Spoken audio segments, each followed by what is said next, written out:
One question I still see many years after Naruto's manga ended is that there are still people who still don't understand why Kakashi couldn't keep his Sharingan, or why he isn't able to use the Susanoo despite not having the mangekyou anymore. There are even people who are still clinging to the hope that Kakashi still possesses the potential to use the Sharingan in the future, since he'd been shown doing so after losing the eye in the first place. While I have gone over this briefly in a short here on the channel about why Kakashi can't use Susanoo, I wanted to dive deeper into the explanation for those of you guys who don't care about short form content but are still asking that question or confused as to why he can't use the Sharingan or any of the powers associated with the eye anymore, and you want a deeper answer besides the fact that he isn't an Uchiha. Well, in today's video we're going to give you that deeper answer. So the confusion comes from the fact that when Naruto made Kakashi a new eye, it was just that, a normal new eye. But in Naruto volume 71, we see Kakashi towards the end of that volume using the perfect Susanoo and Obito's mangekyou Sharingan abilities in ways that made DMS Kakashi one of the most powerful characters in the 72 volumes of Naruto's manga.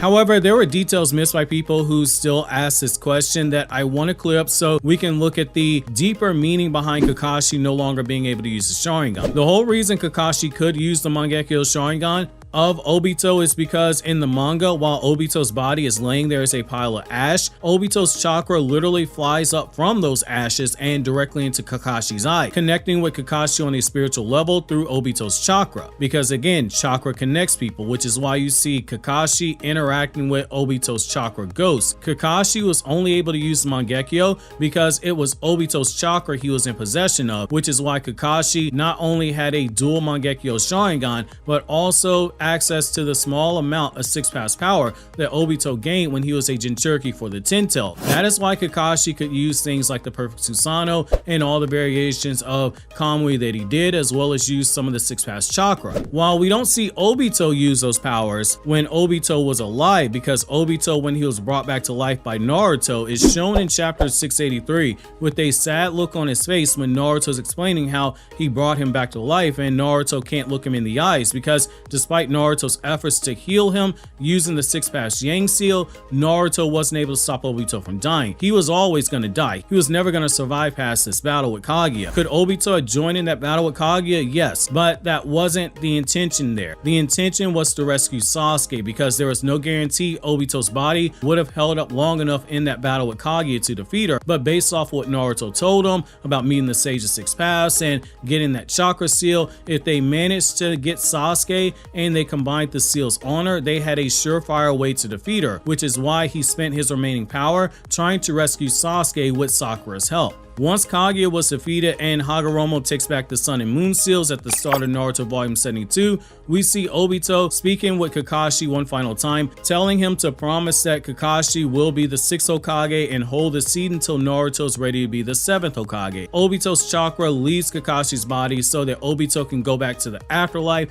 to spend his time with Rin, which is why we see Kakashi's eyes turn back normal. That wasn't a regular Sharingan deactivation, because number one, someone who doesn't naturally awaken the Sharingan can't deactivate it themselves. Number two, Obito's chakra was literally leaving Kakashi's body. It's no longer there. That power is gone. That brings us to the other thing. There are people who say that Kakashi should still be able to use the Susanoo without the Sharingan because we saw that Itachi did it blind. We saw Shisui do it with one eye in the Ninja Escapades OVA, and we saw Madara do it blind with no eyes in the manga. They say if Madara could do it blind with no eyes, then so too could Kakashi, and that's absolutely false and a gross misunderstanding. It goes back to the prior point. That chakra is gone. And the examples that people bring up, outside of them all being Uchiha, the other thing they held in common is that they were each in possession of the chakra that naturally awakened the mangekyou Sharingan in both eyes, which allowed for them to use the Susanoo. You don't need both eyes at the same time when you use the Susanoo.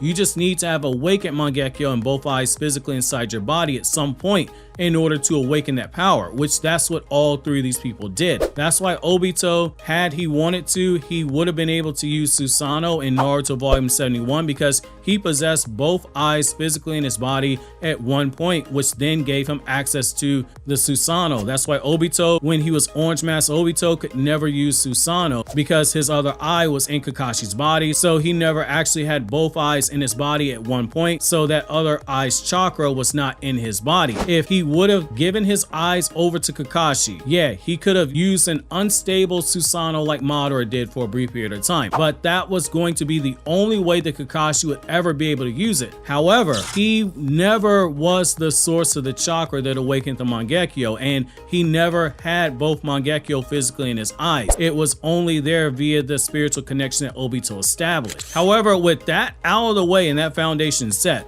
we have to look at the deeper meaning behind why Kakashi can't use the Sharingan again, and it goes back to what I said for years now here on the channel, which is that Naruto's manga, when you strip away all the flashy battles and all the comedy and look at all the Asian themes that Kishimoto uses when writing the story, it is a story of Samsara, which is why I say repeatedly, the more you understand about Asian folklore, religion, mythology, culture, and concepts, the more you'll be able to sit back and look at the story that's being told and appreciate that this is the story that Kishimoto wrote, because he's telling several stories within a story, and it's all intentional. It's not something done by accident, because that's a key aspect of how he writes his stories, Samurai 8 being a great example of that. Samsara is the Buddhist belief in the cycle of life, death, and rebirth. Life as we, and in the case of the Naruto characters, life is where you live under the influence of ignorance, the subjective world each of us creates for ourselves. There is a striving for enlightenment that starts the path of reducing suffering, which arises from the discrepancy